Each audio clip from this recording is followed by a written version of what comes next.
The stagecoach rattled into Westcliffe, Colorado on a blistering afternoon in July of 1878, carrying a woman who would change everything for a man who had long stopped believing in second chances. Kieran Lucas stood outside the general store, his weathered hands resting on the porch railing as he watched the coach pull up in a cloud of dust. He was 29 years old, tall and lean from years of hard work on his cattle ranch just outside of town. His dark hair needed a trim, and his jaw bore the shadow of stubble, but his blue eyes were sharp and kind in a way that made folks trust him. He had come into town for supplies, nothing more, expecting nothing more than another routine day in a life that had become predictably solitary. The driver climbed down and opened the coach door. A gloved hand emerged first, delicate fingers gripping the frame. Then she appeared, and Kieran found himself unable to look away. She wore a traveling dress of deep green that was dusty from the journey, and her auburn hair was pinned up beneath a modest hat. Her face was lovely, with high cheekbones and full lips, but what struck him most were her hazel eyes that held both wariness and determination. As she stepped down from the coach, accepting the driver's assistance, Kieran noticed the way she favored her left leg.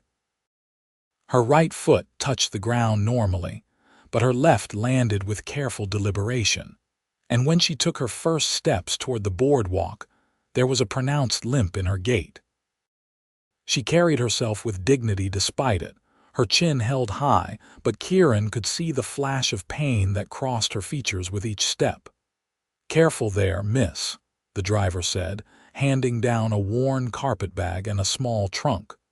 "Were you wanting these?" The woman looked around the small main street of Westcliffe with an expression that Kieran could not quite read. She pulled a folded piece of paper from her reticule and studied it.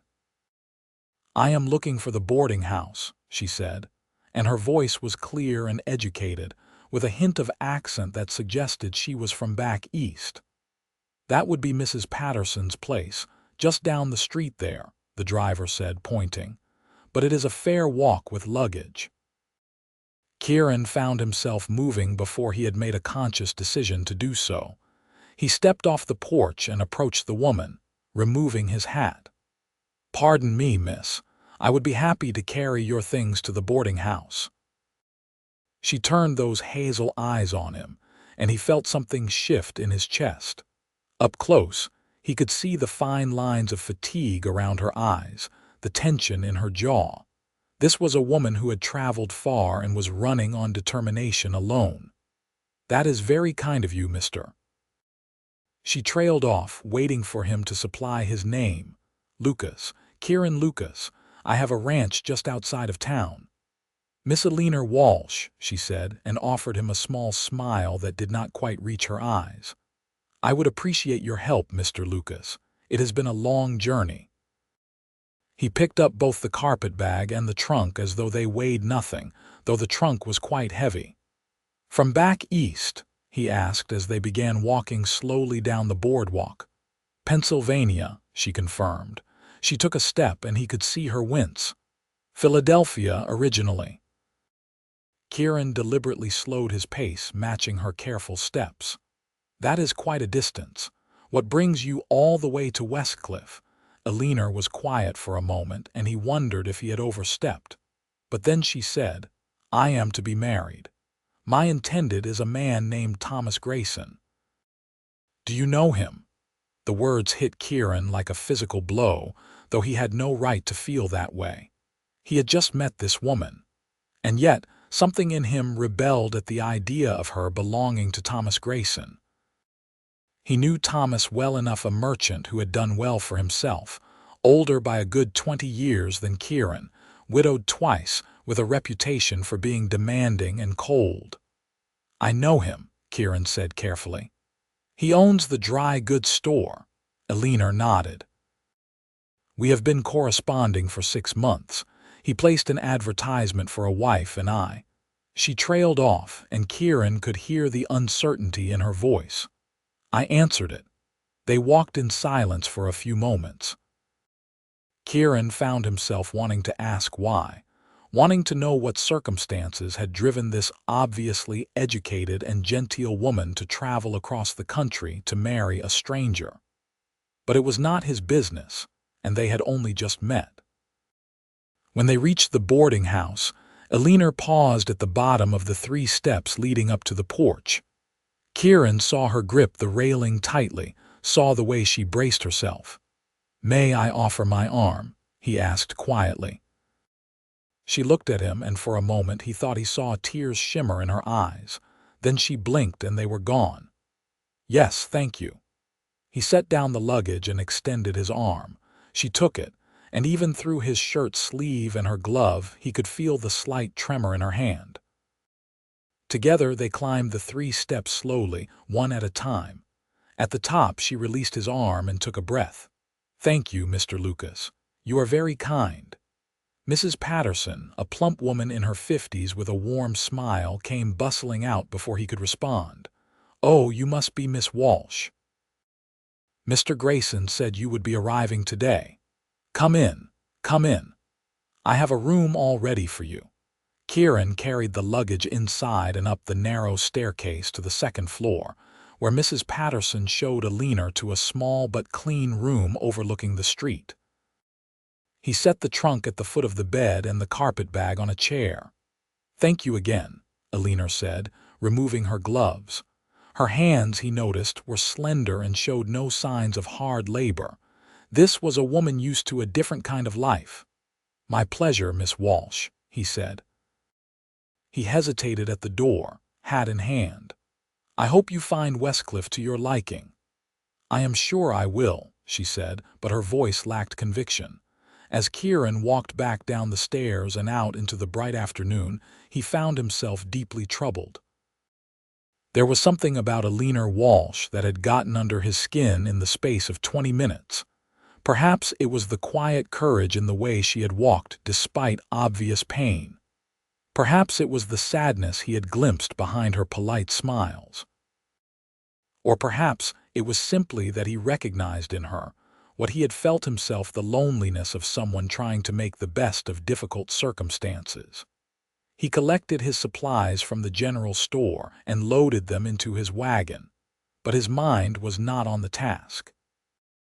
He kept seeing Eleanor's face, kept hearing her voice, and he kept thinking about Thomas Grayson, cold and calculating Thomas, who had lost 2 wives already to illnesses that some whispered could have been prevented if he had been willing to spend money on doctors. It was not his business, Kieran told himself firmly as he drove his wagon out of town toward his ranch. Eleanor Walsh was a grown woman who had made her own choices. She had come to marry Thomas Grayson, and that was that. Kieran had no claim on her and no right to interfere. But as the sun began to set over the mountains, painting the sky in shades of orange and pink, Kieran found himself unable to stop thinking about the woman with the limp and the sad eyes. The next morning, Kieran told himself he was going into town for nails he had forgotten to purchase the day before. It was a flimsy excuse, and his ranch foreman, an older man named Pete who had worked for Kieran's father before him, gave him a knowing look but said nothing. Westcliffe was busier in the morning, with wagons and horses lining the main street. Kieran tied up his horse outside the general store and went inside, where he did actually purchase some nails he did not strictly need. Through the window, he could see across the street to the dry goods store where Thomas Grayson did business. As he was paying for his purchase, he saw Eleanor emerge from the boarding house, walking slowly down the boardwalk toward the dry goods store. She wore a different dress today, a simple gray one that was appropriate for meeting her intended husband.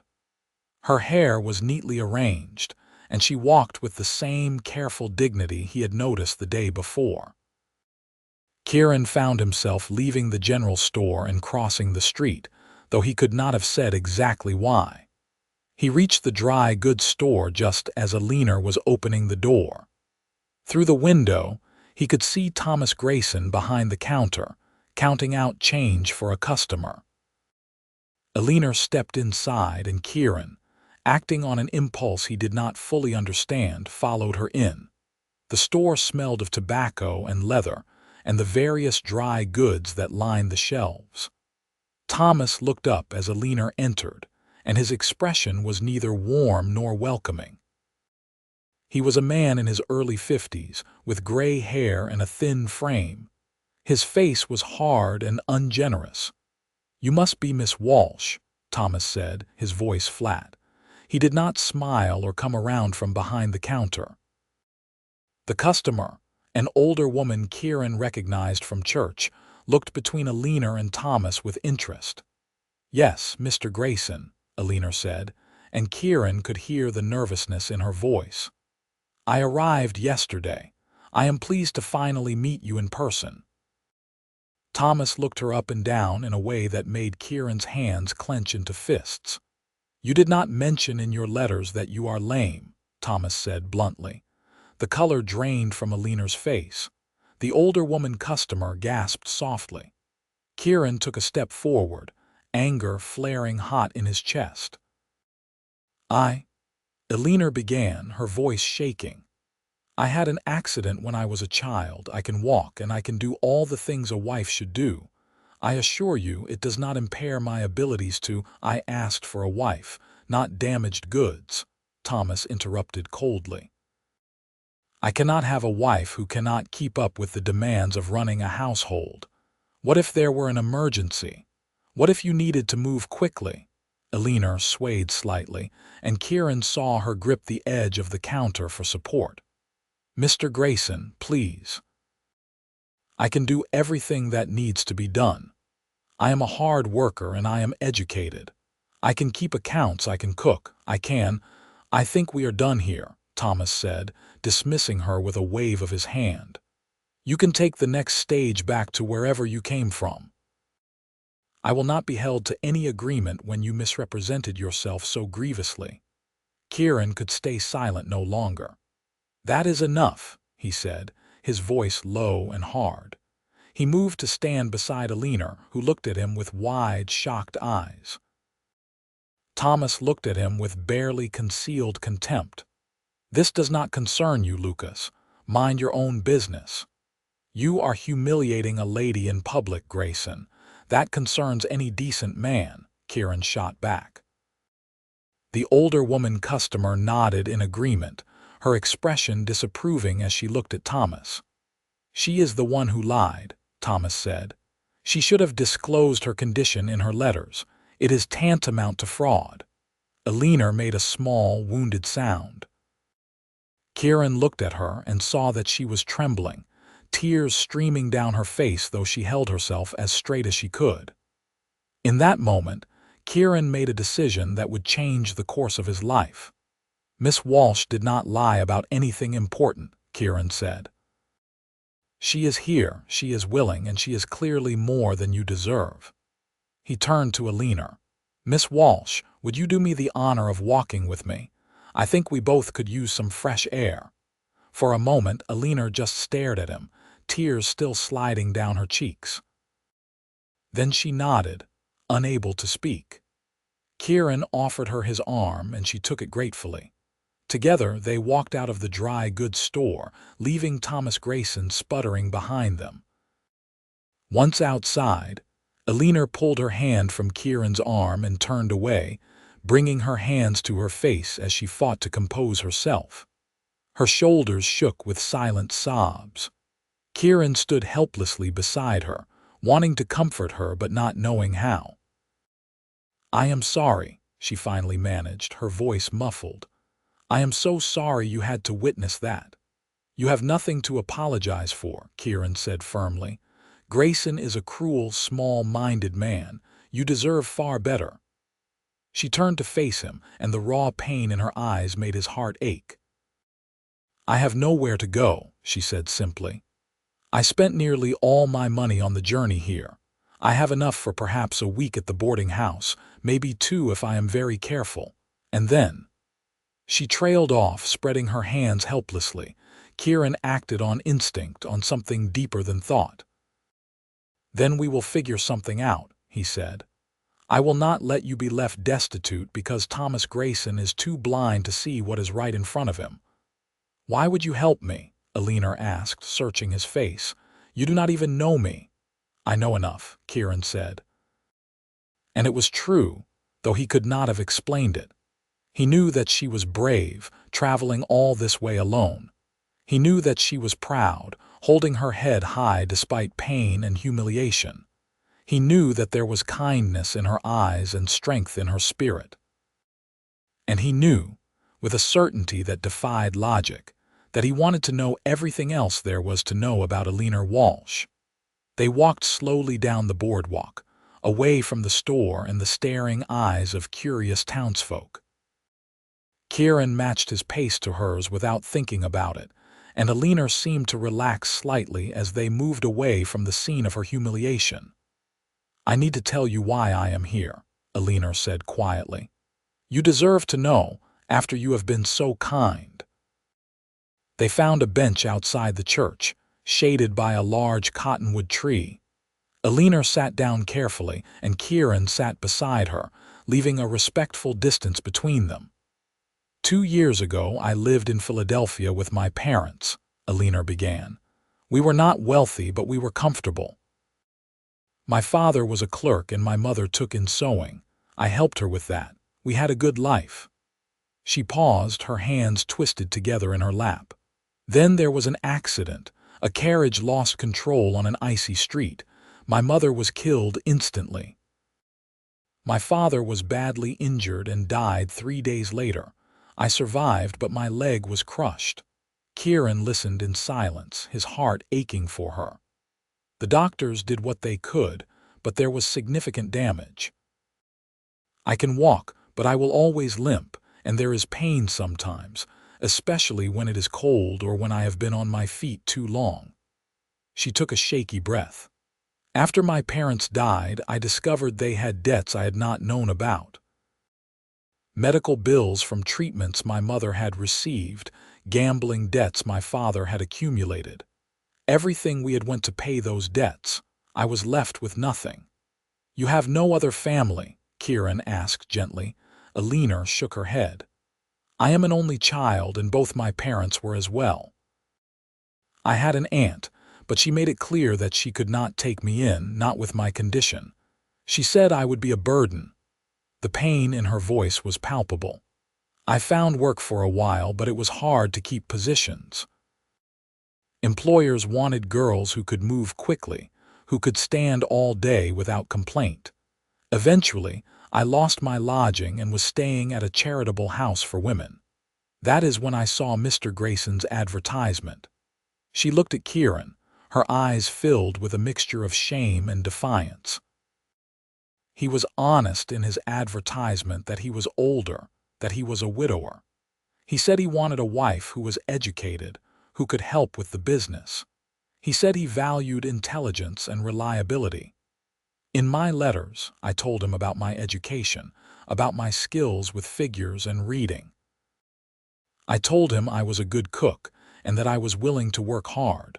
I did not mention my limp because—" She trailed off, then continued more quietly, "because I was afraid. I was afraid of exactly what happened today. But I convinced myself that once he met me, once he saw that I was capable despite my limp, he would understand.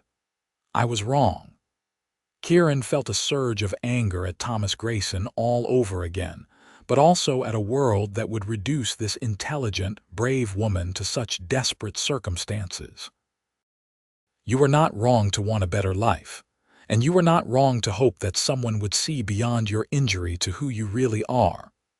But now I am here, in a strange town with almost no money and no prospects," Eleanor said, and her voice broke. "I do not know what I am going to do." Kieran turned to face her fully. "Miss Walsh, I have a proposition for you. Please hear me out before you respond." She looked at him warily. "What kind of proposition?" "I need help at my ranch," Kieran said, the words tumbling out quickly. "I live alone in a house that is far too big for one person. My foreman Pete is getting on in years, and his wife died last winter. We have a housekeeper who comes in twice a week, but the place needs more regular attention. I am not good at cooking beyond the basics, and the accounts are always a mess because I hate doing them. He took a breath. I am offering you a job. You would have your own room, meals provided, and a fair wage. You could help with the house, the cooking, the books. There is no heavy labor required, nothing that would be difficult with your leg. Eleanor stared at him. You are offering me employment. Just like that. Just like that, Kieran confirmed. I know we barely know each other, but I am a good judge of character, Miss Walsh. You are exactly the kind of person I would want working at my ranch, someone honest, hardworking, and educated. And before you worry about propriety, Pete lives in the bunkhouse on the property. He can serve as a chaperone of sorts. Mrs. Patterson in town can vouch for my character. I have never given anyone cause to question my honor. Eleanor was silent for a long moment, and Kieran could see her working through the implications, weighing her very limited options. Finally, she said, "Why are you doing this?" Really, Kieran considered the question. He could give her easy answers about Christian charity or neighborly duty. But something in him wanted to be honest with her, as honest as she had been with him. Because when I saw you step off that stagecoach yesterday, I saw someone who was brave and strong and determined not to show weakness even though every step hurt you, he said quietly. And when I heard Grayson speak to you the way he did today, I wanted to hit him. I do not know you well, Miss Walsh, but I know enough to know that you deserve kindness and respect and a chance to prove what you can do. If I can offer you that chance, then I am going to do it. Tears welled up in Eleanor's eyes again, but this time they seemed different, not tears of despair, but something else. I accept, she whispered. Thank you, Mr. Lucas. Thank you more than I can say. Then we will need to make arrangements, Kieran said, feeling a strange mix of excitement and nervousness. Can you be ready to leave tomorrow morning? I will speak to Mrs. Patterson about settling your account there. You do not need to pay for my lodging, Eleanor protested. Consider it an advance on your wages, Kieran said firmly. We can sort out the details later. For now, let us get you settled at the ranch where you will be safe and comfortable. The word safe seemed to resonate with Eleanor. She nodded slowly. Tomorrow morning, then. They walked back to the boarding house together, slowly and in companionable silence. When they arrived, Kieran tipped his hat to her. I will be here with my wagon at 8 o'clock. I will be ready, Eleanor promised. As Kieran rode back to his ranch that afternoon, he wondered what he had gotten himself into. He had just hired a complete stranger, a woman no less, to come live at his ranch. Pete was going to have questions. The town gossips were going to have a field day. His mother, God rest her soul, would probably have had something to say about propriety and proper courting procedures. But when he thought about Eleanor's face when she had accepted his offer, when he remembered the relief and gratitude in her eyes, he knew he had done the right thing. Whatever complications this might bring, he could handle them. The alternative, leaving her stranded and alone, was unthinkable.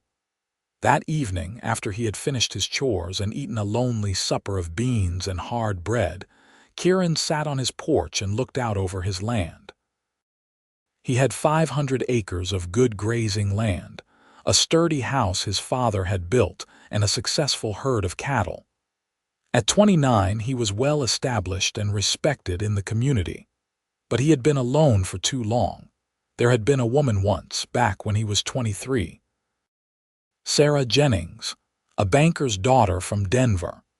They had courted for a year, and Kieran had been ready to propose. But Sarah had made it clear that she expected him to sell the ranch and move to Denver, where he could work in her father's bank. When Kieran had refused, explaining that ranching was in his blood and he could not give it up, Sarah had ended things. She had married a banker within 6 months, and Kieran had buried himself in his work. Since then, there had been a few half-hearted attempts at courting, but nothing had stuck. The women in Westcliffe were few and far between, and most were either too young or already spoken for. Kieran had resigned himself to a bachelor's life. It was not what he wanted, but it was what he had. And now, tomorrow, Eleanor Walsh would be coming to stay at his ranch. Kieran told himself it was just employment, nothing more. But he could not deny the way his heart had raced when she had smiled at him, or the fierce protectiveness he felt when he thought about how Grayson had treated her. He would have to be careful. Eleanor had just escaped one bad situation. The last thing she needed was her employer developing inappropriate feelings for her. The next morning dawned clear and bright. Kieran woke early, as was his habit, and found himself taking extra care with his appearance. He shaved carefully, put on a clean shirt, and even ran a comb through his hair. Pete, who was feeding the horses, raised an eyebrow but wisely said nothing. "I am heading into town to pick up our new housekeeper," Kieran told him. "Miss Eleanor Walsh. She will be staying in the guest room and helping with the house and the accounts." "A woman living here," Pete said, his weathered face skeptical. "That is going to set tongues wagging, boss. Miss Walsh needs the work and we need the help," Kieran said firmly. "Anyone who has a problem with it can take it up with me." Pete nodded slowly. "She the one who was supposed to marry Thomas Grayson? I heard about what happened at the store yesterday. Whole town is talking about it." Of course they were. Westcliffe was a small town, and gossip traveled faster than wildfire. "She deserves better than Thomas Grayson, and she deserves better than small-minded gossip," Kieran said. "I am asking you, as a friend, to help me make sure she feels welcome and safe here." Pete's expression softened. "You are a good man, Kieran. Your daddy would be proud. I will do whatever I can to help the lady feel at home." "Thank you, Pete." Kieran drove the wagon into town, arriving at Mrs. Patterson's boarding house precisely at 8 o'clock. Eleanor was waiting on the porch, dressed in a simple brown traveling dress with her carpetbag beside her. When she saw him, she smiled and Kieran felt his breath catch. "Good morning, Mr. Lucas," she said as he climbed down from the wagon. "Good morning, Miss Walsh. Are you ready?" "I am." Kieran carried her things to the wagon and helped her up onto the seat. He noticed that she accepted his help without embarrassment this time, and he took that as a sign that she was becoming more comfortable around him. Mrs. Patterson came out to see them off, her expression both curious and concerned. "You take care now, Miss Walsh, and Mr. Lucas, you make sure this young lady is treated proper." "You have my word, Mrs. Patterson," Kieran said solemnly.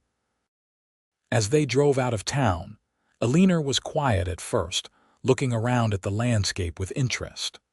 The road led south through rolling grasslands, with the Sangre de Cristo Mountains rising majestically in the distance. It was beautiful country, harsh but honest, and Kieran loved every inch of it.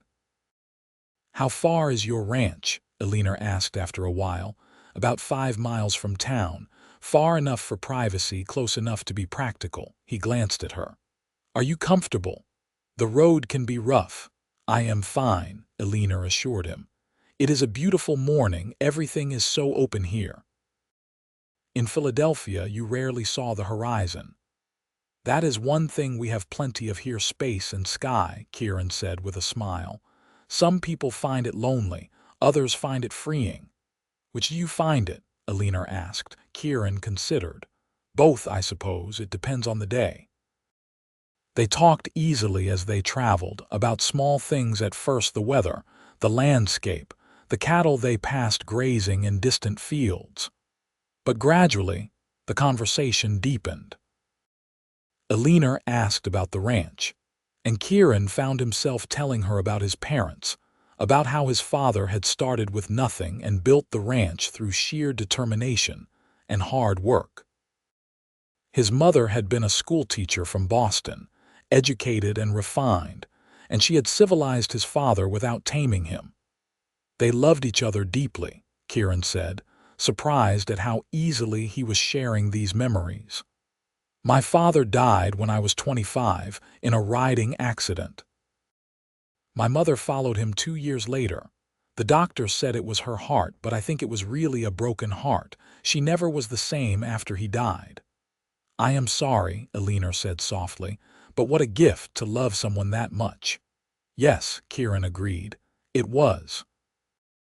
In turn, Eleanor told him more about her life in Philadelphia, about her love of reading and her skill with numbers. She talked about her mother's kindness and her father's sense of humor. She spoke about the accident only briefly, saying that some things were too painful to revisit often. When they crested a low hill and the ranch came into view, Kieran felt a swell of pride. The house was built of logs and stone, solid and spacious, with a wide front porch. Behind it were the barn, stables, bunkhouse, and various outbuildings. Cattle dotted the fields and horses grazed in the corral. It was not fancy, but it was prosperous and well-maintained. "Oh," Eleanor breathed. "It is lovely. It is home," Kieran said simply. Pete came out of the barn as they pulled up, wiping his hands on his pants. Kieran made introductions. "Miss Walsh, this is Pete Donovan, my foreman and the best ranch hand in Colorado. Pete, this is Miss Eleanor Walsh." "Pleased to meet you, madam," Pete said, removing his hat. His eyes were kind and Eleanor seemed to relax. "The pleasure is mine, Mr. Donovan," Eleanor said. "Just Pete, madam. We do not stand much on formality around here." Kieran helped Eleanor down from the wagon and carried her things up to the house. Inside, the main room was spacious, with a stone fireplace at one end and windows that let in plenty of light. The furniture was simple but well made. It was clean but clearly lacked a woman's touch. No curtains on the windows, no rugs on the floor, nothing decorative to soften the masculine practicality of it all. "I am afraid it is pretty bare," Kieran admitted. "My mother had nice things, but after she passed, I packed most of them away. It did not seem worth the effort to keep them out just for me." "It has good bones," Eleanor said, looking around with an appraising eye. "And it is clean. That is what matters most." Kieran showed her through the house. There was the main room, a kitchen that was adequate if not modern, a dining area and 3 bedrooms. His parents' old room stood empty. He used the 2nd bedroom, and the 3rd, the smallest but with a nice window overlooking the mountains, would be Eleanor's. "I hope this will be comfortable for you," Kieran said, setting her carpetbag on the bed. The room held a bed, a washstand, a small dresser, and a chair by the window. Simple but clean. "It is more than comfortable," Eleanor said, and her voice was thick with emotion. "Mr. Lucas, you cannot know what this means to me. To have a room of my own, to be somewhere safe. I will work very hard to justify your faith in me." "I have no doubt of that," Kieran said. "Take some time to settle in.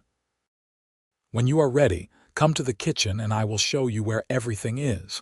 And Miss Walsh, please call me Kieran. Mr. Lucas was my father," she smiled. "Only if you call me Eleanor. Eleanor it is." Kieran left her to unpack and went to the kitchen, where he found Pete making coffee. "Well," Pete asked, "what do you think?" "I think she is going to be good for this place," Kieran said. "And I think we need to do everything we can to make her feel welcome." "She seems like a nice lady," Pete agreed. "A bit sad, though. Those are old eyes in a young face." Kieran knew exactly what he meant. Eleanor could not be more than 24 or 25, but she had the look of someone who had seen too much hardship too soon. Eleanor joined them in the kitchen about 20 minutes later, having changed into a simpler dress and put on an apron she must have brought with her. "Show me where things are, and I will start lunch," she said briskly. "You do not need to start work immediately," Kieran protested. "Take a day to rest and get your bearings." I would rather start as I mean to go on, Eleanor said firmly. I am here to work, and I want to earn my keep. Over the next few hours, Eleanor proved that she was indeed a woman of her word. She explored the kitchen, taking stock of supplies, and managed to produce a lunch of fried ham, potatoes, and biscuits that was the best meal Kieran had eaten in longer than he could remember. She moved around the kitchen with confidence despite her limp, and Kieran noticed that she had a way of organizing her tasks to minimize the amount of walking she had to do. That afternoon, while Kieran and Pete worked with the cattle, Eleanor cleaned the house from top to bottom. When Kieran came in for supper, he was amazed at the difference. The floors had been swept and scrubbed, the windows washed, and there were even a few wildflowers in a jar on the table. You have done too much, Kieran said, concerned. You will wear yourself out. I am fine, Eleanor insisted, but Kieran could see the lines of pain around her eyes and the way she was favoring her leg more than usual. Tomorrow you rest, Kieran said firmly. I did not bring you here to work yourself into the ground. We will establish a reasonable routine that does not overtax you. Eleanor looked as though she might argue, but then she simply nodded. Very well. Supper was a hearty stew that Eleanor had somehow managed to make from the somewhat limited supplies in the pantry. Pete joined them at the table, and the three of them ate together in companionable conversation. Pete told stories about the ranch and some of the more colorful characters in the area, and Eleanor laughed a sound that Kieran decided he wanted to hear much more often. After supper, Eleanor began to clear the dishes, but Kieran stopped her. I will do these. You have done more than enough today. Go sit on the porch and rest your leg. I am supposed to be the housekeeper, Eleanor protested, and tomorrow you will be. Tonight, you are a guest who needs to recover from a long journey and a difficult few days. When she still looked hesitant, Kieran added gently, Please, Eleanor, let someone take care of you for a change. Her eyes grew suspiciously bright, and she nodded wordlessly before slipping out to the porch. Kieran washed the dishes, thinking about the woman sitting outside his house. In less than 2 days, she had turned his orderly, solitary life completely upside down. And the strangest part was, he did not mind at all. When he finished with the dishes, he went out to the porch. Eleanor was sitting on the steps, looking out at the sunset.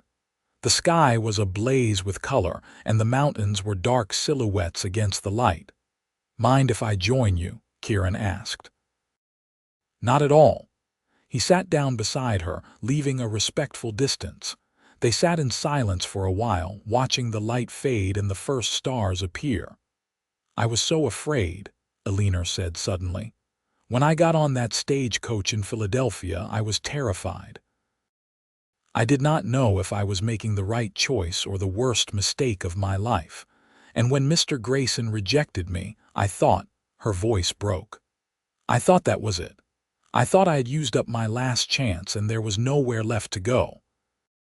Kieran turned to look at her profile in the fading light. And now I feel like maybe I was meant to meet Mr. Grayson, but only so that I could meet you, Eleanor said softly. Is that foolish? No, Kieran said, his heart pounding. I was thinking something similar. When I saw you step off that stagecoach, something changed. I did not know what it was then, but I am starting to understand now. Eleanor turned to look at him, her hazel eyes searching his face. What do you understand? Kieran knew he should be careful, should not rush things, should give her time and space. But there was something in this moment, in the fading light and the quiet intimacy, that demanded honesty. I understand that you are the most remarkable woman I have ever met, he said quietly. I understand that in 2 days, you have made this house feel more like a home than it has felt in 3 years. And I understand that I am in serious danger of falling for you if I have not already started. Eleanor caught her breath. Kieran, I know it is too soon, he said quickly. I know you have been through a lot and you need time. I am not asking for anything right now. I just needed you to know. If there comes a time when you might consider me as more than just an employer, I want you to know that I would be honored. But there is no pressure. You have a job here for as long as you want it, regardless of anything else." Eleanor was quiet for a long moment, and Kieran began to worry that he had overstepped badly. But then she reached out and placed her hand over his where it rested on the porch step. "You are a good man, Kieran Lucas," she said. "The best man I have ever met, I think. I cannot promise you anything right now because I am still trying to find my footing.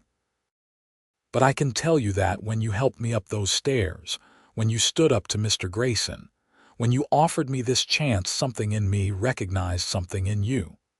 I do not know what it will become, but I know I want to find out." Kieran turned his hand over so that he could hold hers properly. Her hand was small in his, and he could feel her pulse beating in her wrist. "Then we will take it slowly," he said. "We have time." "Slowly," Eleanor agreed, and she smiled, a real smile this time, one that reached her eyes. They sat together on the porch until the stars filled the sky, hands linked, neither wanting to break the moment. And when they finally said good night and went to their separate rooms, Kieran lay awake for a long time, marveling at how much his life had changed in just 2 days.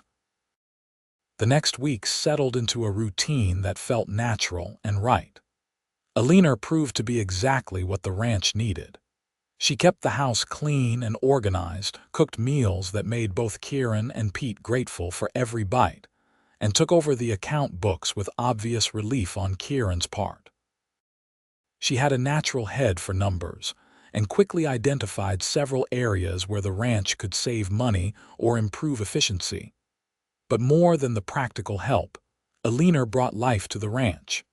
She hummed while she worked, sang sometimes when she thought no one was listening.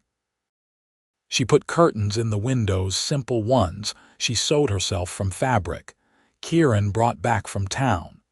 She arranged the furniture in ways that made the space more welcoming. She even persuaded Kieran to unpack some of his mother's things, pretty dishes, and a nice tablecloth, and a set of books that she arranged on a shelf in the main room. Kieran found himself hurrying through his work each day so he could spend time in the house with Eleanor. They would sit together in the evenings, sometimes talking, sometimes reading in comfortable silence. He taught her about ranching, and she taught him about the books she loved, poetry and history and novels he had never heard of. True to his word, Kieran did not push her for more than she was ready to give. But the connection between them grew stronger with each passing day. There were small moments, their hands brushing when she passed him a plate, the way she laughed at his jokes, the concern in her eyes when he came in after a long day. Pete watched it all with approval. "Never seen you so happy, boss," he commented one day. "Lady is good for you." The town, predictably, had plenty to say about the arrangement. Kieran heard the gossip whenever he went into Westcliffe for supplies, speculation about what was really going on at the Lucas ranch, tusking about propriety, and smug predictions about scandal. He ignored it all, let them talk. He knew the truth, and Eleanor knew the truth, and that was all that mattered. About 6 weeks after Eleanor's arrival, Kieran had to make a trip to Colorado Springs for a cattle sale. He would be gone 3 days, and he found himself reluctant to leave. "I will be fine," Eleanor assured him, laughing at his concern. "Pete will be here, and I have plenty to keep me busy. I am planning to reorganize the pantry and finally get through all those account books from last year. If you need anything, send Pete into town to fetch Doc Martin or the sheriff," Kieran said. "Do not hesitate." "I will be fine," Eleanor repeated. She reached up and straightened his collar, a gesture that felt domestic and intimate. "Be safe and come home soon. Come home." The words echoed in Kieran's mind as he rode toward Colorado Springs. This ranch had been his home for his entire life, but it had not truly felt like home until Eleanor arrived. She had transformed it with her presence, and he knew now, beyond any doubt, that he loved her. The cattle sale went well, and Kieran got good prices for his stock. He spent his evenings in Colorado Springs impatiently, wanting only to get back to the ranch. On the second evening, he wandered into a general store and found himself drawn to a display of women's items. There was a beautiful shawl, soft woolen shades of green and blue. He bought it without letting himself overthink it. Eleanor needed warm things for the coming winter, he told himself. It was practical, but when the clerk wrapped it carefully in paper, Kieran knew it was more than practical. It was a gift for the woman he loved. He returned to the ranch late on the third day, tired from hard riding but eager to be home. The house glowed with lamplight in the darkness, and as Kieran approached, he could smell something delicious cooking. He smiled. Eleanor must have seen him coming. But when he opened the door, he found the house empty. The stove was warm and there was a pot of stew simmering, but no Eleanor. A thread of worry worked its way into his mind. He set down his saddlebags and went looking. He found her in his parents' old bedroom, which had been unused since his mother's death. Eleanor was sitting on the floor, surrounded by boxes of his mother's things. She had been crying, he could tell, and she looked up with a guilty, embarrassed expression when he entered. "I am so sorry," she said quickly, struggling to stand. "I was going to clean this room and I found these boxes, and I know I should not have gone through them without asking, but I just—" She gestured helplessly at the items spread around her. "Your mother had such beautiful things." Kieran crossed the room and helped her to her feet. "It is all right. You can look at anything you want. I should have told you about these boxes." "I found this," Eleanor said, holding up a framed photograph. It showed Kieran's parents on their wedding day, young and happy, looking at each other with obvious love. "They look so happy."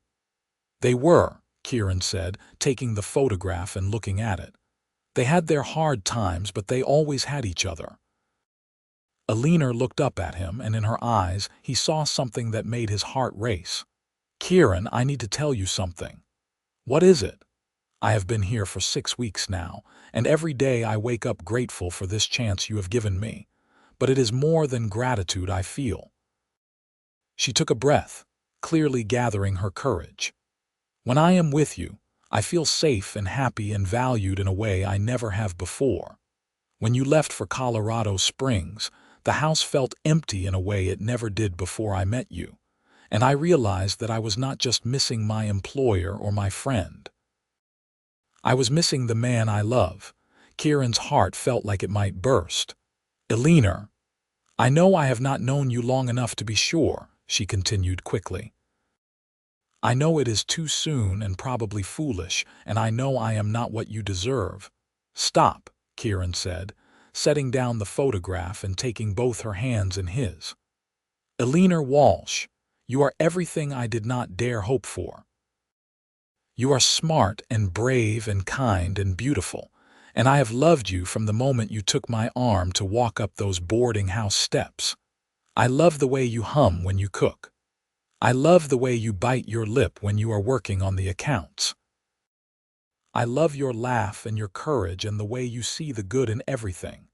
I love you, Eleanor, and if you will have me, I want to spend the rest of my life showing you just how much." Tears were streaming down Eleanor's face, but she was smiling. "Yes," she whispered. "Yes, Kieran, I will have you. I love you too." Kieran pulled her into his arms, and she came willingly, resting her head against his chest. He could feel her trembling, or maybe it was him trembling, or maybe it was both of them. He had thought he would take this slowly, would give her months to be sure, but standing here in his parents' old room, surrounded by the remnants of their love story, he knew that some things did not need time. Some things were just right. "Marry me," he said. "I know we have not courted properly, but I know my own heart, and I think you know yours. Marry me, Eleanor. Be my wife, my partner, my love."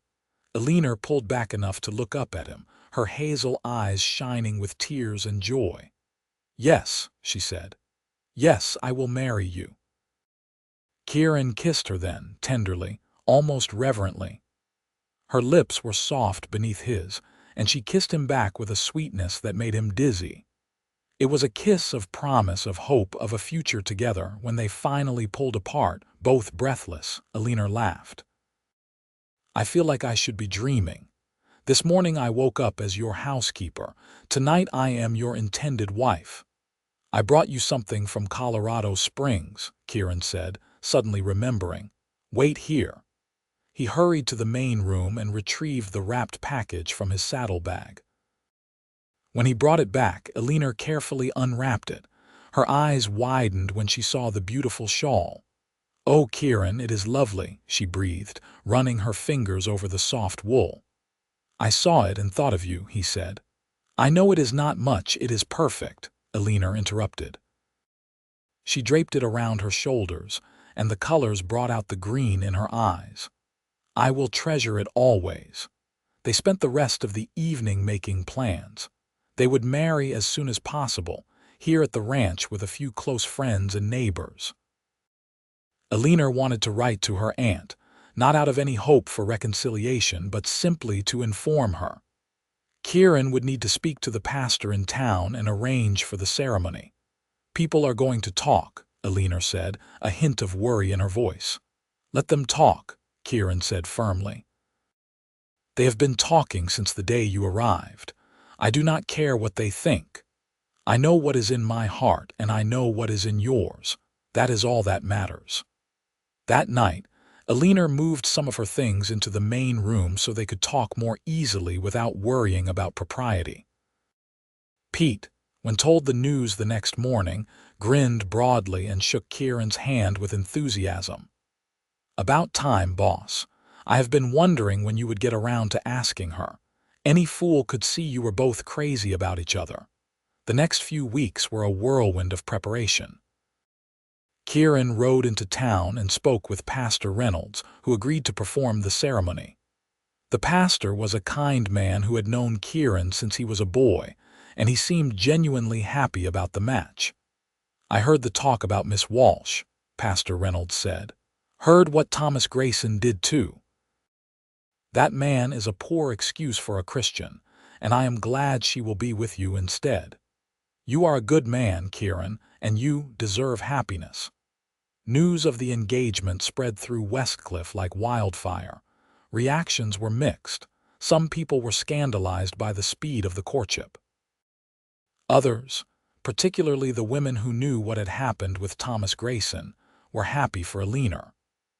A few, like old Mrs. Patterson from the boarding house, were delighted and immediately began helping with preparations. Eleanor had no family to invite, a fact that made Kieran's heart ache for her.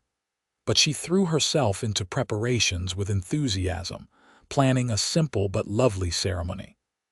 Mrs. Patterson helped her sew a new dress in a pale blue that complemented her coloring perfectly. Some of the ranch wives, hearing about the wedding, brought gifts: quilts, preserves, small luxuries that they knew a new bride could use. Kieran was touched by the kindness of his neighbors, and Eleanor was often moved to tears by their generosity. "I have never had this," she told him one evening as they sat on the porch. "Friends, community, people who care. It feels like a miracle." "You deserve all of it and more," Kieran told her. One thing concerned Kieran as the wedding approached. Eleanor's limp had been more pronounced lately, and he often saw her wince when she thought he was not looking. When he asked about it, she admitted that her leg had been bothering her more than usual. "It is probably just all the extra activity," she said. "I have been on my feet a lot with all the preparations. It will be fine after the wedding." But Kieran was not so sure. The day before the wedding, he rode into town and sought out Doc Martin, the only doctor in Westcliffe. The doctor was in his 60s, with kind eyes and steady hands. "I wanted to ask you about Eleanor's leg," Kieran said. She says it is fine, but I know she is in pain sometimes. Is there anything that can be done to help her? Doc Martin leaned back in his chair. I have not examined her, so I cannot say for certain. But based on what you have told me and what I have heard about the accident, there is likely permanent damage. The pain she experiences might be something she has to manage for the rest of her life. Is there nothing that can help? Kieran asked, distressed. There are things that can make it more manageable, Doc Martin said. Rest when needed, elevation of the leg, cool compresses for swelling, warm compresses for stiffness. Some people find that willow bark tea helps with pain. But mostly, she will need patience and understanding from those around her. He looked at Kieran shrewdly. Which, from everything I have seen, she will have in abundance from you. Always, Kieran said firmly. I would do anything to spare her pain. The best thing you can do is love her and accept her exactly as she is, Doc Martin said. Do not try to coddle her or treat her like she is fragile. From what I have heard, Miss Walsh is a strong woman who happens to have an injury. That injury does not define her. Kieran thought about those words as he rode back to the ranch. He thought about the day Eleanor arrived, limping down from the stagecoach with her head held high. He thought about her courage and determination, the way she never let her injury stop her from doing what needed to be done. And he made a promise to himself that he would always see Eleanor the way she deserved to be seen, not as someone broken or damaged, but as someone whole and complete exactly as she was. The wedding took place on a crisp October afternoon. The leaves on the cottonwoods had turned gold, and the sky was a brilliant blue. Chairs were set up in the yard in front of the house, and Mrs. Patterson had helped Eleanor arrange wildflowers everywhere. It was simple but lovely, and it was perfect. Eleanor looked beautiful in her blue dress, her auburn hair arranged with white flowers woven through it. As she walked toward Kieran, he saw her limp, saw the concentration it took for her to cross the uneven ground. When she reached him, she was slightly out of breath and there was a hint of pain around her eyes. Without thinking, without hesitation, Kieran took her hands and said, "You walk too fast. We have all the time in the world. From now on, we walk slowly together." Eleanor's eyes filled with tears and she smiled up at him. "Together," she whispered. Pastor Reynolds, standing before them with the mountains as a backdrop, smiled. "Shall we begin?" The ceremony was short and sweet. They exchanged vows, promising to love and honor each other in sickness and health, in good times and bad, for richer or poorer, as long as they both should live. When the pastor pronounced them husband and wife and invited Kieran to kiss his bride, Kieran did so tenderly, aware of all the eyes on them but caring only about the woman in his arms. There was a celebration afterward, a meal that Mrs. Patterson and some of the other ranch wives had helped prepare, music from a couple of the ranch hands who could play fiddle and guitar, and dancing that Eleanor watched wistfully from a chair. "I wish I could dance with you," she said to Kieran when he came to sit beside her. "Who says you cannot?" Kieran held out his hand. "May I have this dance, Mrs. Lucas?" "Kieran, I cannot." "Yes, you can. Just hold on to me." He led her to the makeshift dance floor and held her close, one arm around her waist and the other holding her hand. They swayed gently to the music, barely moving, but it was still a dance. Eleanor rested her head against his chest and Kieran thought his heart might burst with happiness. "Thank you," she whispered, "for everything, for seeing me, for believing in me, for loving me." "Thank you," Kieran replied, "for arriving on that stagecoach, for being brave enough to take a chance, for choosing me." As the sun set and the stars came out, the celebration wound down. Guests left with waves and good wishes, and finally, Kieran and Eleanor were alone. Pete had tactfully made himself scarce, announcing that he would be staying in town for the night. Kieran carried Eleanor over the threshold of their home, properly theirs now, not just his. He set her down gently in the main room, which glowed with lamplight and looked more welcoming than ever. "Are you tired?" he asked softly, tucking a loose strand of hair behind her ear. "A little," she admitted. "It has been a long day. My leg is aching." "Then let us get you settled," Kieran said. He led her to the bedroom, his bedroom. Now there's where Eleanor's things were already mixed with his. He helped her out of her dress and into a nightgown, his hands gentle and respectful. Then he had her sit on the bed while he removed her shoes and stockings. Her left leg, he saw, had swelling around the ankle. He fetched a basin of cool water and a cloth and gently bathed her leg, massaging it carefully. Eleanor sighed with relief. "You do not have to do this," she said. "I want to," Kieran replied. "We are partners now, Eleanor, in everything. That means when you hurt, I help. Just as I know you would help me if I needed it." When her leg felt better, Kieran climbed into bed beside her. They lay facing each other in the lamplight, and Kieran marveled that this was real, that this incredible woman was now his wife. "I love you," he said, needing to say it again. "I love you too," Eleanor replied. "So much." They kissed, and it quickly deepened into something more. Kieran was gentle with her, mindful of her leg, but Eleanor matched his passion with her own. They came together as husband and wife, and it was sweet and tender and right. Afterward, Eleanor fell asleep in Kieran's arms, her head on his chest and her hand over his heart. Kieran lay awake for a while, listening to her breathe, feeling the weight of her against him. He thought about the chain of events that had brought them to this moment: Thomas Grayson's cruelty, Eleanor's courage, his own impulse to help a stranger. It was strange how life worked out sometimes. What had seemed like tragedy for Eleanor being rejected by Grayson had actually been the best thing that could have happened to both of them. He thought about what he had said during the wedding, about walking slowly together. It had not been planned, but the moment he saw her walking toward him, limping slightly, something had shifted in his heart. He did not want her to hurry or struggle to keep up. He wanted them to move through life together, at whatever pace worked for both of them.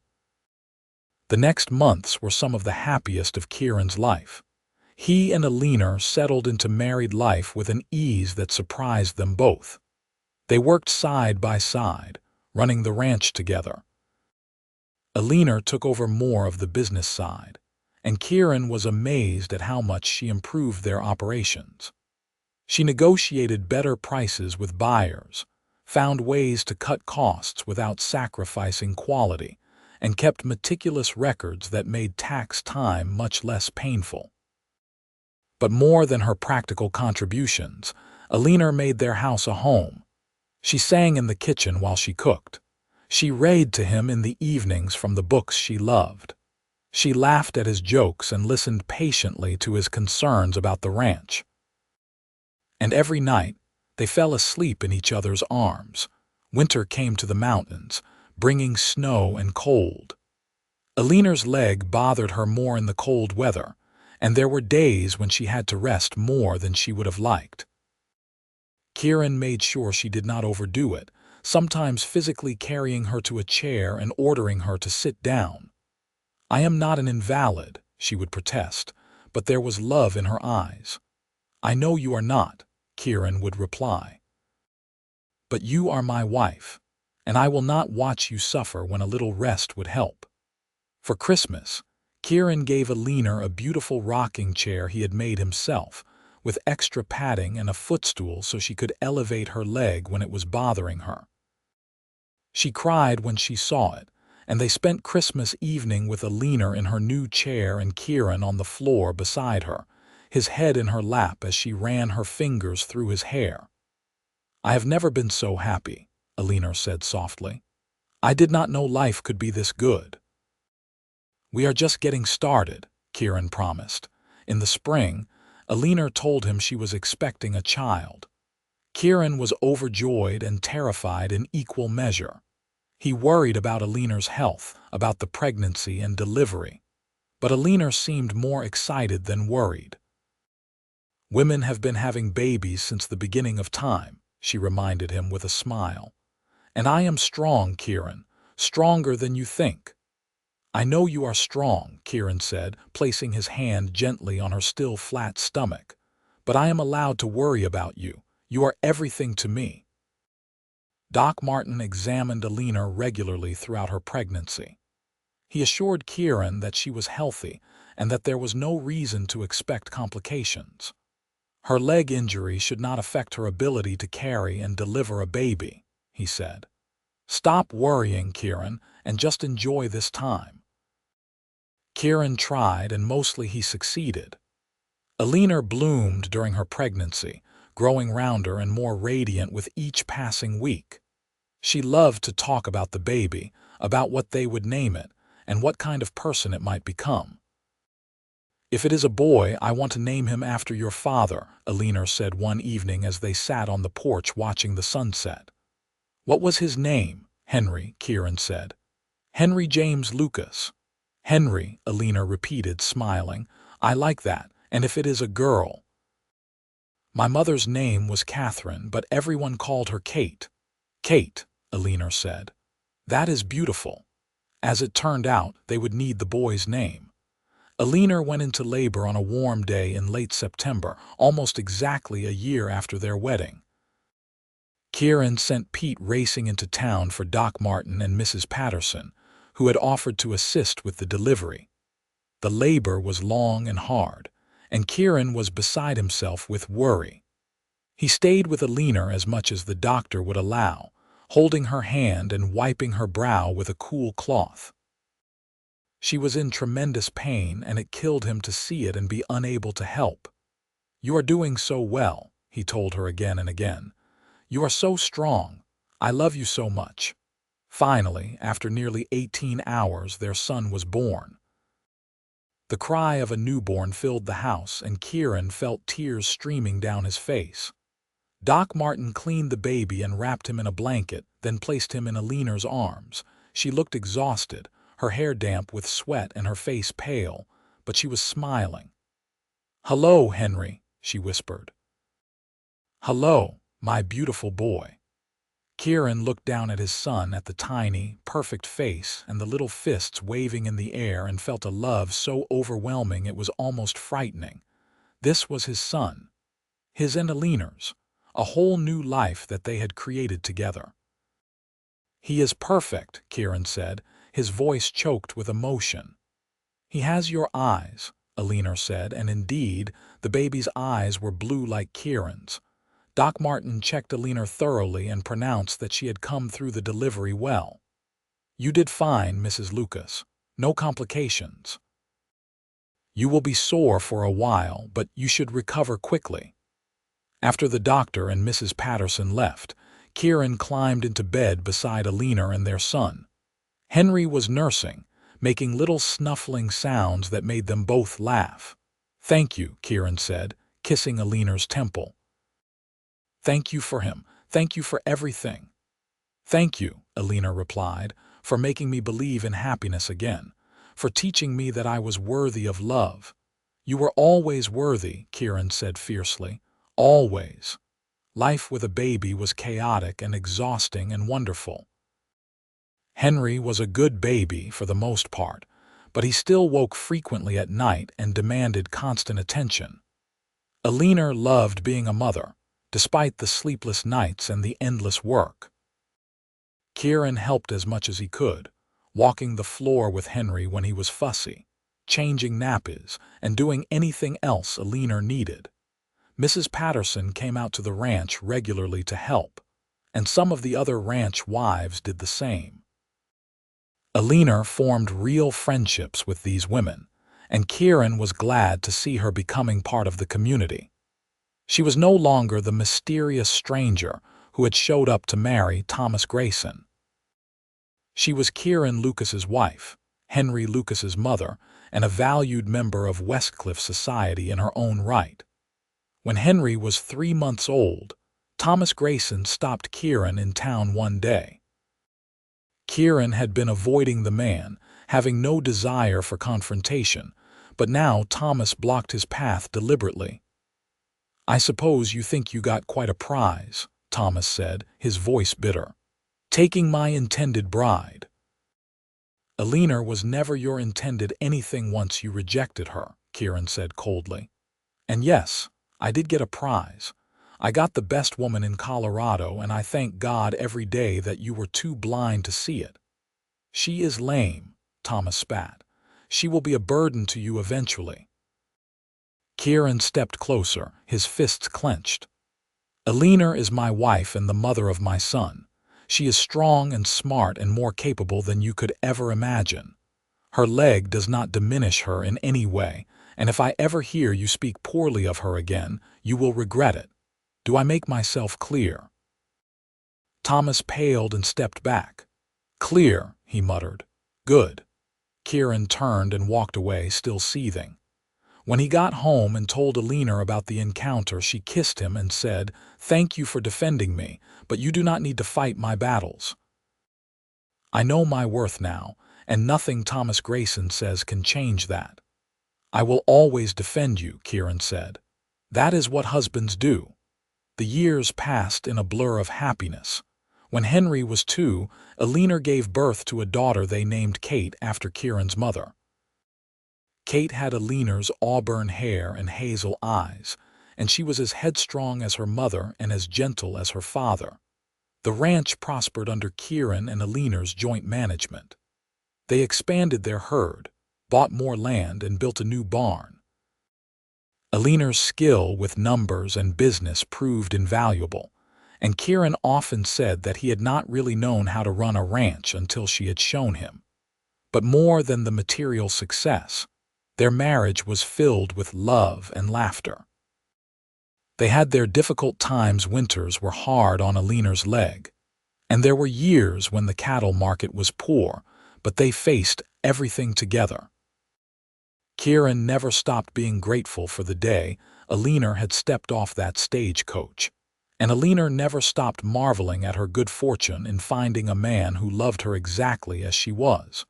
When Henry was 5 and Kate was 3, Eleanor found herself pregnant again. This pregnancy was harder than the previous 2, and Eleanor spent much of it feeling ill and exhausted. Kieran worried constantly, but Eleanor insisted she was fine. Their third child, a boy they named Thomas, much to the amusement of everyone in town who knew the story of Thomas Grayson, was born healthy and strong. Thomas had Eleanor's coloring but Kieran's build, and from the moment he could walk, he followed his father everywhere. Pete, who was getting older but refused to retire, doted on all 3 children. He taught them about horses and cattle, told them stories about their father as a boy, and served as a beloved grandfather figure. As the children grew, Eleanor's leg continued to be a challenge. Some days were better than others, but there were times when she had to rest more than she would have liked. The children learned early to be helpful, fetching things for their mother and understanding when she could not run or play the way other mothers might, but they never saw her as limited. To Henry, Kate, and Thomas, their mother was the strongest, smartest, most wonderful woman in the world. She taught them to read and to love learning. She told them stories and sang them songs, and she showed them every day what it meant to face challenges with courage and grace. One afternoon when Henry was 12, he asked Kieran about his mother's limp. They were mending a fence together, just the 2 of them, and Henry had been uncharacteristically quiet. "Papa, why does Mama limp?" he asked. Kieran set down his hammer and looked at his son. "She was hurt in an accident when she was younger. Her leg was injured and it never fully healed." "Does it hurt her?" Henry asked, concern in his young face. "Sometimes," Kieran admitted, "especially in the cold, but your mother is strong, Henry. She does not let it stop her from doing anything important." "Tommy Miller at school said that Mama was damaged," Henry said, his fists clenched. "He said that is why Mr. Grayson did not want to marry her, "I punched him, Papa. Was that wrong?" Kieran should probably have lectured his son about not resorting to violence, but he found he could not. "What did you say to Tommy after you punched him?" "I said that Mama is not damaged. I said she is perfect, and that Mr. Grayson is an idiot and we should all be glad he did not marry her because then she would not have married you and I would not exist." Henry paused. Was that the right thing to say? Kieran felt his eyes grow hot with tears. He pulled his son into a hug. "That was exactly the right thing to say. I am proud of you, Henry, and your mother is lucky to have you to defend her." "I will always defend Mama," Henry said fiercely. "And Kate and Thomas too, we are a family." "Yes, we are," Kieran agreed. That evening, Kieran told Eleanor about the conversation. She was upset that someone had said such things to her son, but she was also proud of how Henry had handled it. "Our children will face questions and comments because of me," Eleanor said sadly. "I hate that they have to deal with that." "Our children are better people because of you," Kieran corrected her. "They are learning empathy and courage, and that what matters about a person is who they are, not what limitations they might have. You are teaching them to be kind and strong, Eleanor. That is the greatest gift any parent can give." Eleanor leaned her head on his shoulder. "How did I get so lucky?" she asked. "Finding you, having this life, raising these children, it is more than I ever dreamed of." "We are both lucky," Kieran said. "Because we found each other when we both needed it most, and every day since has been a gift." As the children grew older, the ranch continued to thrive. Henry showed a natural talent for ranching and often said he wanted to take over from his father someday. Kate was quieter, more studious, with a love of books that rivaled her mother's.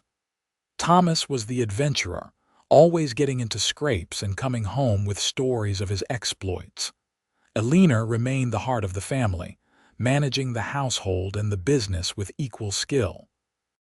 Her leg never got better, but she learned to work around it. Kieran made sure there was always a chair nearby where she could rest, and he never complained when she needed to sit down or slow down. One evening, when they had been married for 15 years and were sitting on their porch watching the sunset as they had done countless times before, Eleanor took Kieran's hand. "Do you remember what you said to me on our wedding day?" she asked. "I said a lot of things," Kieran replied with a smile. "You said that we would walk slowly together," Eleanor reminded him. "And we have. Through everything, the children, the ranch, the hard winters and the good summers, we have walked together slowly, taking time to appreciate each moment." "I would not have it any other way," Kieran said.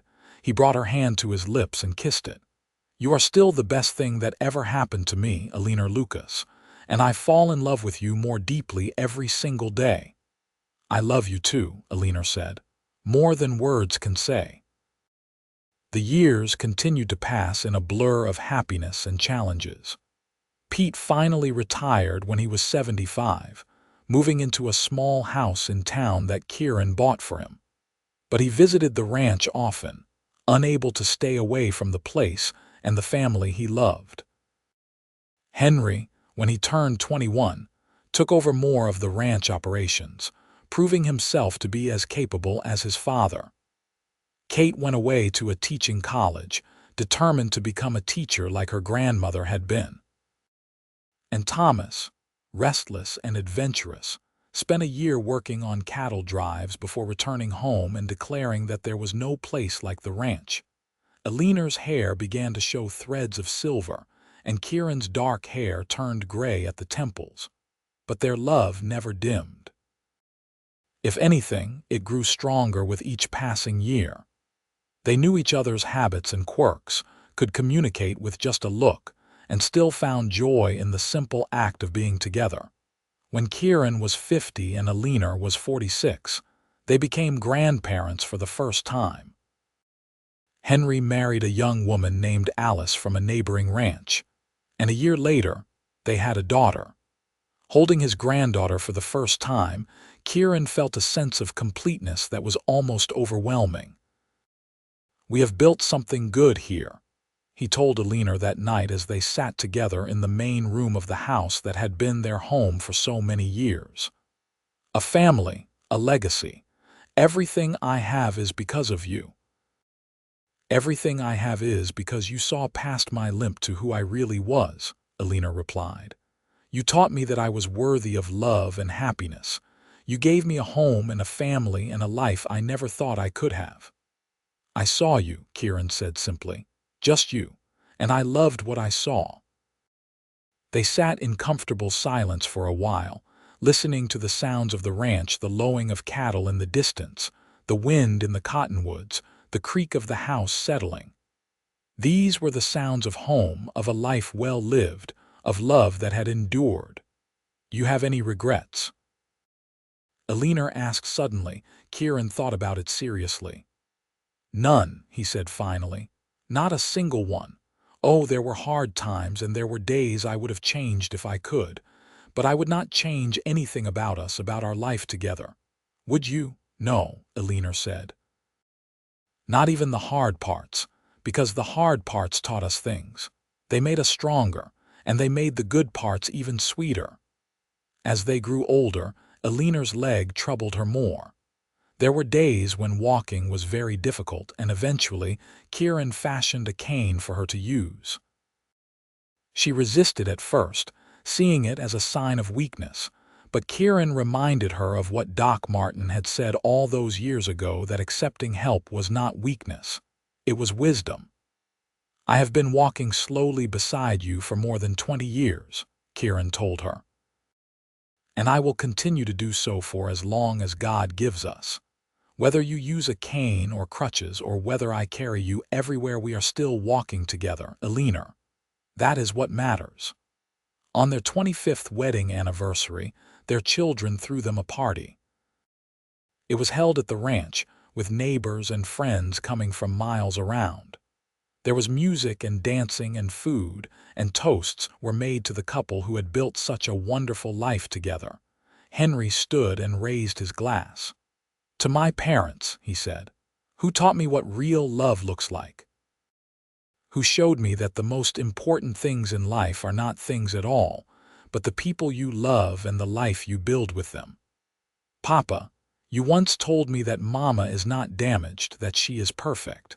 I want you both to know that from where I stand, you are both perfect.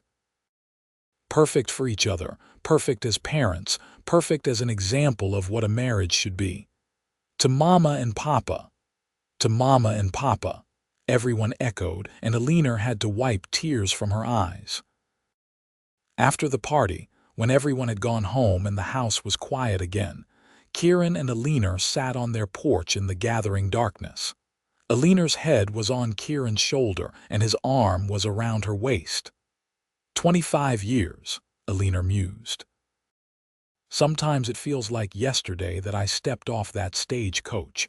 Other times it feels like we have been together forever." "Both are true," Kieran said. "Every day with you feels new and exciting, but at the same time, I cannot remember a time when you were not part of my life. You have become so woven into who I am that I do not know where I end and you begin." "That is how it should be," Eleanor said. "That is what being married means." They sat together as the stars came out one by one, filling the sky with light. And Kieran thought about the miracle of his life, about how a chance encounter outside a general store had led to everything he held dear. He thought about the words he had said during their wedding, about walking slowly together, and he realized that they had done exactly that. They had taken their time, savored each moment, and built a life of depth and meaning. "I love you," he said, "not for the first time and certainly not for the last." "I love you too," Eleanor replied. "Always."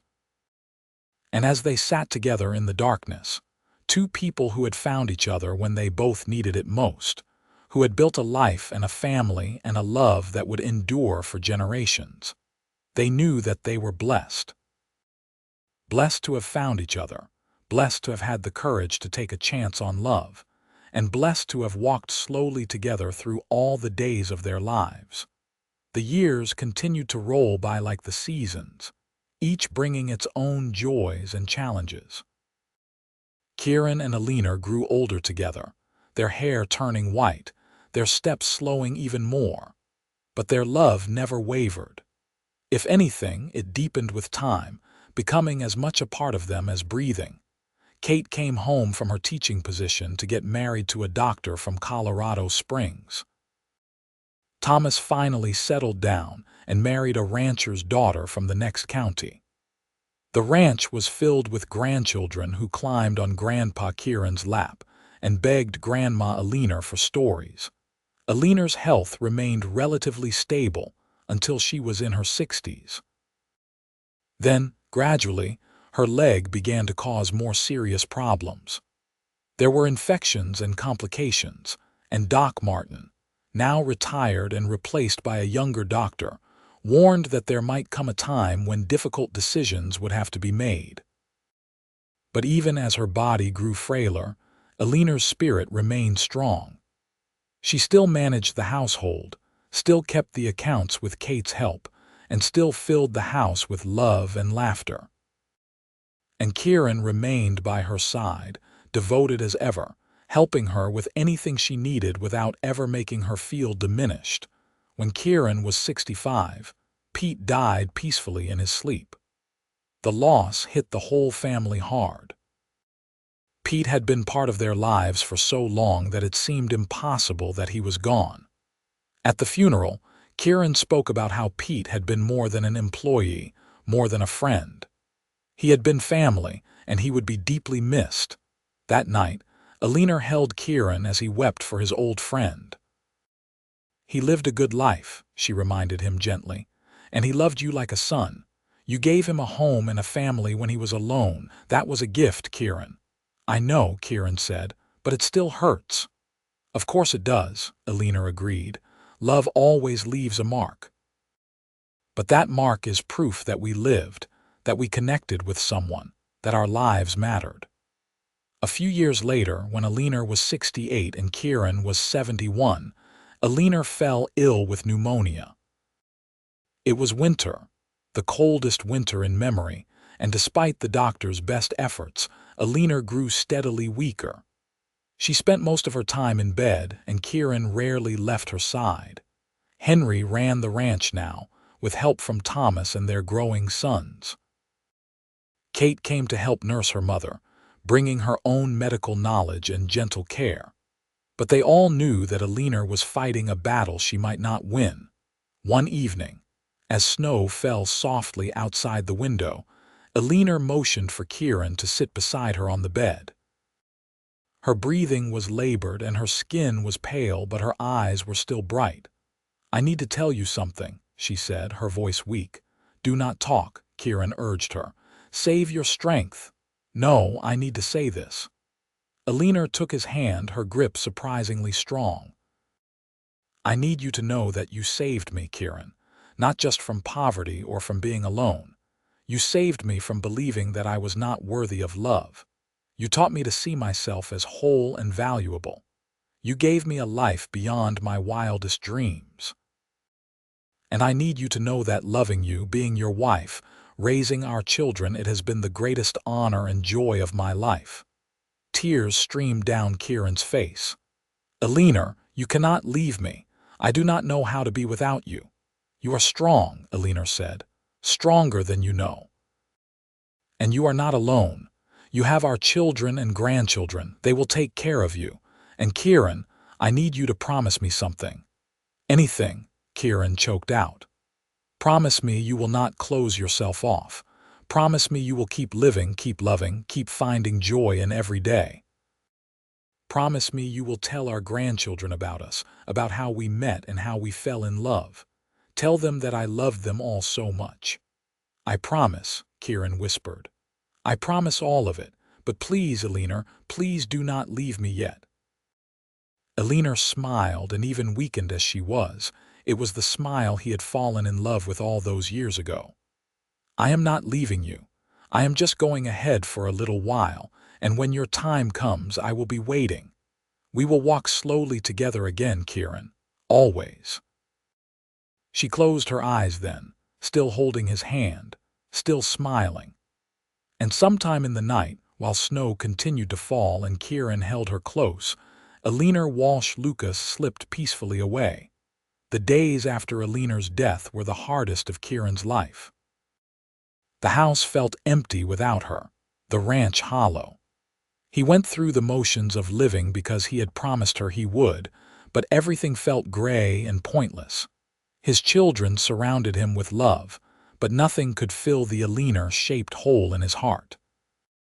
At night, he would lie in the bed they had shared for more than 40 years and reach for her, only to find empty space. In the morning, he would wake and, for a blissful moment, forget she was gone, only to have reality crash down on him anew. But slowly, so slowly, the unbearable grief began to soften into something more manageable. Not gone, never gone, but different. He found comfort in memories the way Eleanor had hummed while she cooked, the sound of her laughter, the feel of her hand in his. He found purpose in his promise to her, in living the way she would have wanted him to. And he found joy, small at first but growing, in his grandchildren and great-grandchildren. He told them stories about their grandmother, about how brave and strong and kind she had been. He told them how she had arrived in Westcliffe with a limp, and how he had fallen in love with her the moment he saw her. He told them about their wedding day and what he had said about walking slowly together. The youngest grandchildren would climb into his lap and ask, "Tell us about Grandma again," and Kieran would smile and begin. Once upon a time, a beautiful and brave woman stepped off a stagecoach in Westcliffe. On what would have been their 50th wedding anniversary, Kieran's children arranged a memorial service for Eleanor at the ranch. The whole family gathered, along with friends and neighbors, and they celebrated Eleanor's life and the love story she and Kieran had shared. Henry stood before the crowd and said, "My mother arrived in Westcliffe expecting to marry a man who would ultimately reject her. Instead, she found my father, who saw past her injury to who she really was. And my father said something on their wedding day that became the guiding principle of their marriage. Then we will walk slowly together always." And they did. Through every joy and every sorrow, through easy times and hard times, they walked together. They built a life of love and laughter and family. And though Mama is gone now, her legacy lives on in all of us. She taught us to be brave, to be kind, and to see people for who they truly are. We love you, Mama. We miss you every day. As Kieran listened to his children and grandchildren speak about Eleanor, he felt her presence strongly. She was not truly gone, he realized. She lived on in their children's faces, in their grandchildren's laughter, in the values they had instilled and the love they had shared. She lived on in this ranch, in this house they had made a home, in every corner where memories lingered. That evening, Kieran sat alone on the porch, watching the sunset paint the sky in shades of orange and pink, just as he and Eleanor had done so many times before. He could almost feel her beside him, could almost hear her voice saying his name. "I kept my promise," he said aloud to the gathering darkness. "I am still living, still loving, still finding joy, but I miss you, Eleanor. Every single day I miss you." The wind rustled through the cottonwoods, and Kieran chose to believe it was Eleanor's way of answering him. Kieran Lucas lived to be 84 years old. In the years after Eleanor's death, he remained active in the ranch and in his family's lives. He saw Henry's children grow up and marry, held great-great-grandchildren, and never stopped telling stories about the woman he had loved. On a warm summer evening, surrounded by family, Kieran passed away peacefully in his sleep. He was buried next to Eleanor in the small cemetery on the ranch, beneath a cottonwood tree with a view of the mountains they had both loved. Their gravestone bore a simple inscription: Kieran and Eleanor Lucas, who walked slowly together always. In the years that followed, the ranch remained in the Lucas family, passed down through the generations. Henry's sons and their children continued to work the land, and the house that Kieran had built and Eleanor had made a home remained the heart of the family. And sometimes, when the light was just right and the wind was soft, people swore they could see two figures on the porch, a tall man and a woman walking slowly, hand in hand, forever together in the place where they had built their life and their love. The story of Kieran and Eleanor Lucas became a family legend, told and retold with each generation. It was a story about courage and kindness, about seeing beyond surface flaws to the beauty beneath. It was a story about love that endured through hardship and time. But most of all, it was a story about two people who found each other when they both needed it most, who chose each other every day, and who proved that true love does not rush, it walks slowly, together always.